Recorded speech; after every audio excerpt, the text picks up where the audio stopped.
E aí, beleza?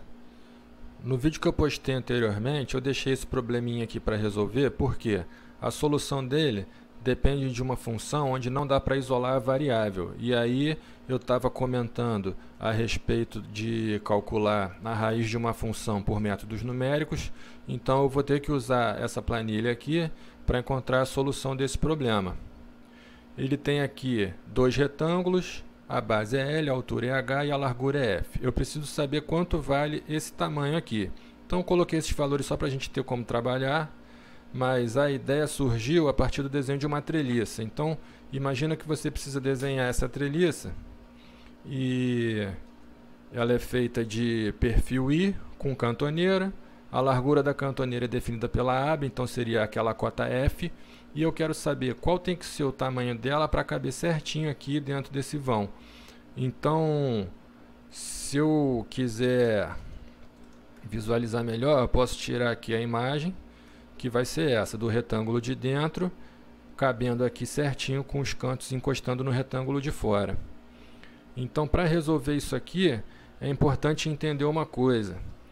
Quando você coloca esses dois retângulos um dentro do outro, existe aqui um ponto central que é comum aos dois, eles são concêntricos. Então, eu posso traçar aqui uma circunferência que passa pelo ponto A e pelo ponto B, e a relação entre eles é que o raio até o centro é o mesmo. Então, esses pontos A e B, eles são equidistantes em relação ao centro. Eu poderia aqui usar a equação do círculo para poder deduzir, mas dá para fazer por Pitágoras mesmo.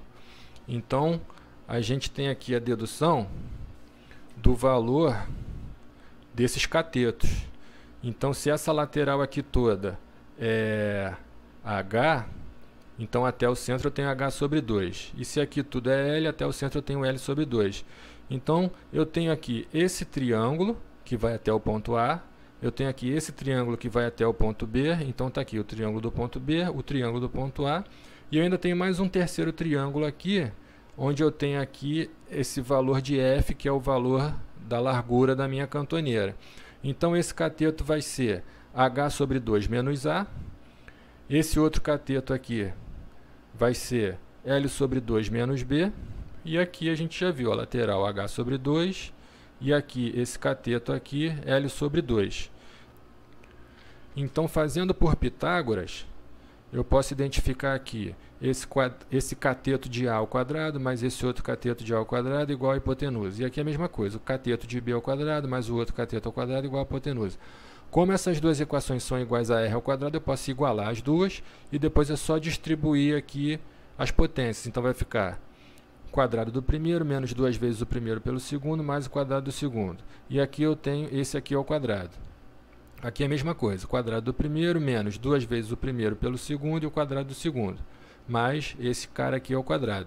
Repara que aqui quando eu boto 2 vezes o primeiro pelo segundo, corta 2 com 2, então fica só o LB.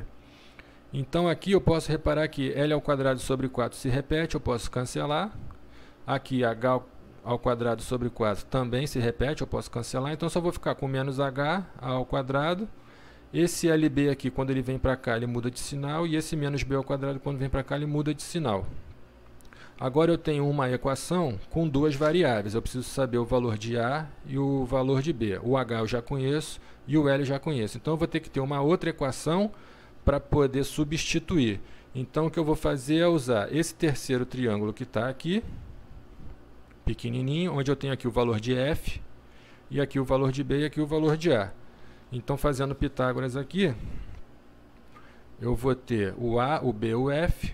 Então, eu posso dizer que F ao quadrado é A ao quadrado mais B ao quadrado. Se eu isolar o A, eu vou ficar com a raiz de F ao quadrado menos B ao quadrado. Então, aqui na nossa função, eu vou substituir o A. Então, vai ficar o H vezes o A, que é essa raiz aqui. Aqui, eu vou ter A ao quadrado. Então, quando eu corto esse quadrado com essa raiz, fica só o F e o B. Então, está aqui o F e o B. Mais o LB menos o B ao quadrado. Aqui você tem o menos B aparecendo duas vezes, então vai ficar menos 2B ao quadrado, que está aqui. E aí só reescrevendo, eu joguei esse 2B para frente, F ao quadrado menos esse H vezes a raiz mais o LB. Então agora a gente vai poder colocar aqui, no lugar de H, de L e de F, os valores que a gente estipulou lá no início do problema. Então o L vai ser 10, o h vai ser 25 e o f vai ser 4. Então, eu só substituir aqui. O b continua, o f vai ser 4 ao quadrado. Aqui eu tenho o valor de h, aqui de novo f é 4 ao quadrado, e aqui o 10, que é a base L. Substituindo aqui o b por x, só para a gente ter uma função de x, a gente chega nessa função. Então, se eu encontrar a raiz dessa função, quando ela está igual a zero aqui, eu consigo dizer qual é o valor de x para esse cenário, e aí esse valor de x corresponde, na verdade, a esse ponto B aqui. Então, agora eu vou usar aquela planilha para a gente poder visualizar como é que fica. É só eu colocar aqui igual, e aí eu vou preencher com a função menos 2 vezes x ao quadrado mais 16 menos 25 vezes 16 menos x ao quadrado, tudo isso elevado a meio, mais 10 vezes x. Agora, para definir aqui o meu intervalo de A até B, onde eu vou encontrar a raiz, eu preciso entender uma coisa aqui, que é o seguinte: quando você tem o seu retângulo de fora esticando aqui para cima, ficando mais estreito, o que acontece é que o retângulo de dentro começa a girar para cima, então esse ponto B aqui, ele vai se deslocando para a direita. Isso significa que essa largura F aqui, o ponto B nunca vai se deslocar mais do que F. Então esse ponto da direita pode ser o F, que é a largura da cantoneira. E se acontecer o contrário, se o retângulo de fora começar a esticar para o lado, o seu retângulo de dentro vai começar a deitar e o seu F pode vir se aproximando de zero.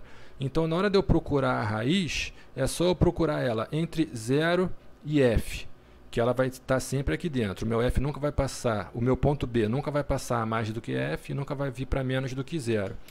Então, aqui eu vou botar de 0 até 4, porque 4 é a nossa largura F.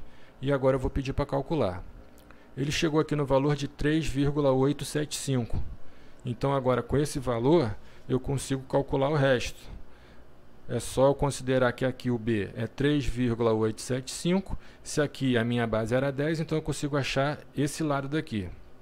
Para achar o A, eu já tinha aqui esse valor 4, esse 3,876, então por Pitágoras eu consigo achar o valor de A. Se aqui era 25, eu diminuo o valor de A e acho esse valor. Então agora eu tenho esse cateto, fica faltando só o D. Então aqui por Pitágoras eu consigo encontrar que D vale 24,78. Então às vezes tem situações onde a gente tem que usar o cálculo numérico para encontrar uma raiz de uma função para poder resolver um problema. Esse problema do retângulo, eu estou compartilhando ele lá nos arquivos, tem uma planilha que se chama retângulo, e ela serve para fazer o cálculo de qualquer situação. Então, qualquer retângulo externo aqui, a diferença é que as letras que eu estou usando aqui são outras, mas aqui a base x, a altura y, e aqui o z, você pode escolher qualquer tamanho que ele te dá todas as outras cotas. Então, por exemplo, para esse que a gente acabou de calcular, eu tenho aqui 10 na base, 25 na altura e a largura é 4. Então, aquela distância B que a gente calculou aqui, ele está chamando aqui de D, que é o 3,875. E o C, que era o que eu queria desde o início, a gente já calculou, que deu 24,78. Nessa planilha aqui não tem o VBA. Essa planilha aqui, eu tenho as fórmulas aqui nas células. Essa dedução aqui ela está um pouco diferente, mas o resultado é o mesmo. Então aqui é uma outra forma de fazer aquele cálculo numérico para encontrar a raiz da função. É isso aí, valeu!